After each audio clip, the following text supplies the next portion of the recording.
Hello everybody, Sani, your engineer, MBA, and investor. And in today's video, I want to talk about CRISPR Therapeutics Innovation Day that happened today, just a few hours ago. I want to talk about all of that in this video using their official PowerPoint slides. And of course, this was a much anticipated day as I made a video last night. If you guys remember, my video basically talked about this particular day, but more importantly, I was talking about type 1 diabetes, right? And they did talk about this program with ViaCyte that they are ongoing right now with clinical data for phase 1. They went over it in these slides. We'll take a look at it. But, before we jump into the slides themselves, obviously the market reactions were maybe not so friendly. I mean, the company stock was down like 10%. In a day which you would think that things would be green, and lots of companies were up 4, 5, 6% today throughout the day and closed like that. In contrast, CRISPR Therapeutics was up, and then when the Innovation Day started afternoon, the stock price just tanked basically 10%. My thoughts on that, well, I'm not gonna linger too much on that. Like I said, I look at things on long-term horizon. So to me, a day-to-day does not matter in terms of price action. What does matter is the data and the science. And it was something I was expecting in this set of slides. We'll take a look at it. There's a couple things I won't talk about it in this video because I think it deserves another set of video.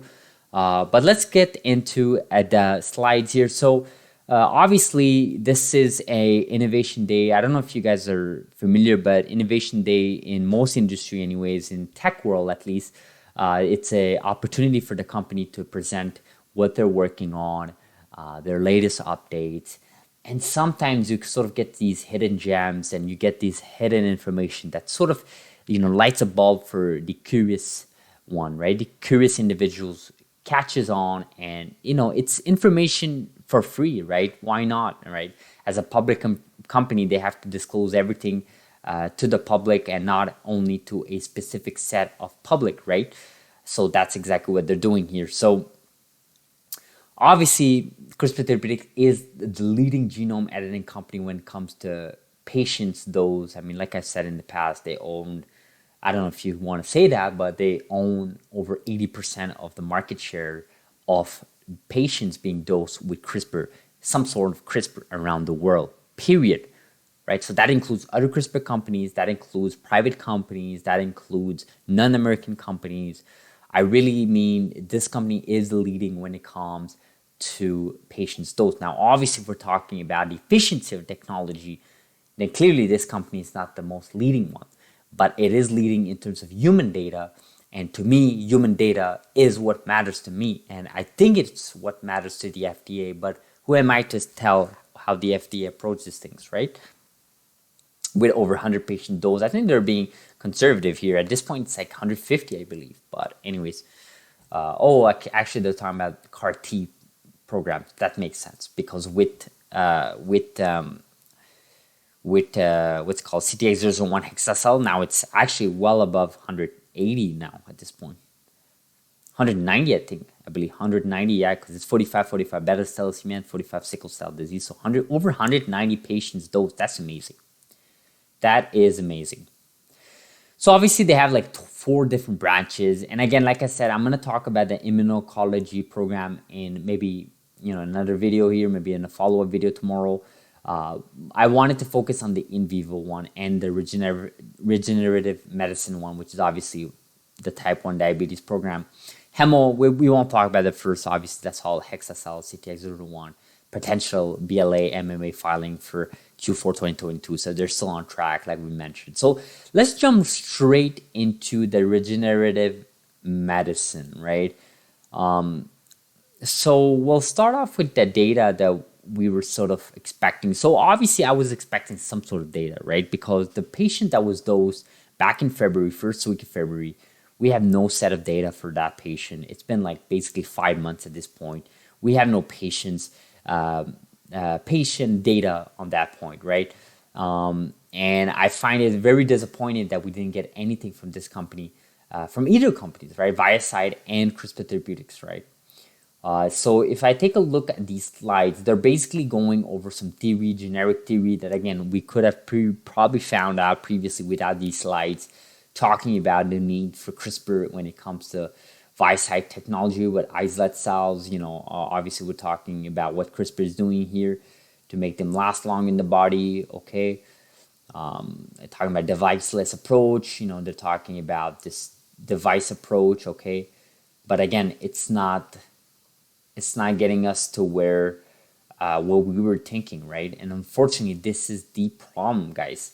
We're not getting data, right? They're showing us some data here, right? But this can't be. This is on the mouse model, humanized mouse model. I mean, I don't want that, right? I want the data that they're literally, a VCTX211 has data in it. I want to find out, VCTX2010, I should say, has data in it. I want to know what's the data for 5 months, There must be some sort of data. And if they're not disclosing it, there should be a reason, right? Again, rat model, nude rat model, humanized model. Honestly, I don't really care. I just want, human data at this point. I'm not saying that this doesn't matter, right? I'm just saying for the purpose of where this company is at, this is not a pre-IPO company. This is not a company that's young relatively. This is a mature company that already has a successful program using ex vivo for one particular program that is on the way to getting FDA approved by this time of next year for sure. So, using that type of history and that type of background, your expectation for this company for a program like type 1 diabetes that they've already dosed someone 5 months ago should be, let's get data on human, right? And of course, VCTX211, that's another set of program, but I want to see the 210 data, right? That's all I want, and I didn't get it in this, unfortunately, in this slide. So that's, to me, that's a negative one. I mean, that's maybe one of the reasons why, the company stock is down. I mean, it's not just because of that, but could be one of the many reasons, right? I mean, it's if you're not going to publish data, I mean, you're going to have to explain why not, right? So then the next set of branch this company has been working on, the in vivo strategy. This is breaking stuff, right? So first of all, they're working on TTR and HAE. So this alone tells me that they're entering in the Antilia space. And whether that is smart or a bad idea, I think this company is well equipped with the knowledge and experience to tackle that question, right? I mean, if because of the number of patients that you can dose and number of limitation patients that maybe NTLA can dose, right? Obviously, NTLA 2001 has been a success, but because it's been a success, why not have another company sort of mimic that and reduce the cost, reduce the delays, and just be number two, in that particular program? Why not? I mean, there's nothing wrong with that. I mean, I think it's a noble decision. Plus, you get to test out your in vivo editing approach, and then you, of course, mature out your processes here and there to tackle other diseases through in vivo. So I think it's a great idea, but obviously some other investors didn't think so. Again, another reason why this company stock was down 10%. And then the next big thing here, and I think that's great news, is that they're going into officially with heart disease. So we've known that they've been going through, they've been thinking about heart diseases. Dr. Sam has spoken about, Verve Therapeutics, what they're doing, and he has spoken about why it's important to tackle heart disease, the leading cause of that in America. Why wouldn't it make sense to enter in this space? So completely makes sense. What we didn't know now is they officially have programs now. So if I go back here, they have CTX310, CTX320, and CTX330, with 330 tackling PCSK9, again, is what Verve Therapeutics is tackling. They're going forward with these three programs potentially to prove a one-and-done format using in vivo in the cardiovascular world. I think it's amazing. I love it. I mean, you're going to need many other companies to enter, not just Verve Therapeutics. Again, Verve Therapeutics just IPO'd over a year ago. They're still in preclinical data. They still don't have phase 1 data. If there's one time to get into that, I think it's amazing. Look at this, progressing CTX310 to go clinical 2023. I think that's amazing. That's amazing. That's exactly what I want to see in this space. And I think it's amazing. I really think so. I think if there's one company that should be looking at other venues, it's CRISPR Therapeutics. The biggest, negative about this company is that they were a one-done deal with beta thalassemia, sickle cell disease. Entering the CAR-T space sort of carved them in a way, although their data has been average, sub-average, arguably. But type 1 diabetes, we still have to see what's going on there. But, what they're planning to do here with CTX 1310 going 2023 and now CTX 320 afterwards, so maybe 2024, I think that's amazing. I think there's a huge space for that. Leading cause of death in America is heart disease. So if there's one space you want to get into, and that's an advice for every other CRISPR company, honestly, it's heart disease, right? So obviously they talk about here their whole new genome editing correction and insertion technology here.